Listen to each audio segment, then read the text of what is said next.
সমাজের কল্যাণের জন্য, জাতির মুক্তির জন্য আল্লাহ রাব্বুল আলামিন কোরআন প্রেরণ করেছেন। আজও পর্যন্ত আমরা বুঝতে পারি না। যদি বুঝতাম তাহলে আমাদের প্রত্যেকের ঘরের প্রত্যেক বাংলাদেশে আমরা নিরাপত্তার সাথে বসবাস করতেছি। ভারত থেকে যারা এই সমস্ত অপপ্রচার করতেছে তোমরা বন্ধ করে দাও, তোমরা বন্ধ করে দাও। আমার বন্ধুগণ, এটা হলো মুসলমানদের আদর্শ।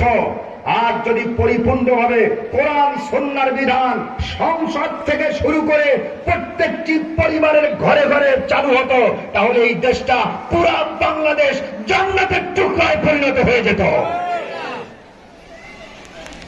এই কোরআন সমাজে প্রতিষ্ঠিত হোক, রাজি আছি আমরা। আমরা চাই, কারা কারা চাই কোরআন প্রতিষ্ঠিত হোক, সমাজে প্রতিষ্ঠা হোক? কারা কারা চাই দুই হাত উঁচু করে দেখায়। নারায়ে তাকবীর, নারায়ে তাকবীর। আল কোরআনের আলো, আল কোরআনের আলো, নারায়ে তাকবীর। আলহামদুলিল্লাহ, আমরা সবাই এখন কোরআনের সদস্য। কিসের সদস্য? আমরা কোরআনের সদস্য। যেহেতু আমরা সকলে স্বীকার করেছি কোরআন সংসদ থেকে শুরু করে প্রত্যেকটি পরিবারের ঘর পর্যন্ত পৌঁছে যাক কোরআনের বিধান, আমরা কোরআনের সদস্য।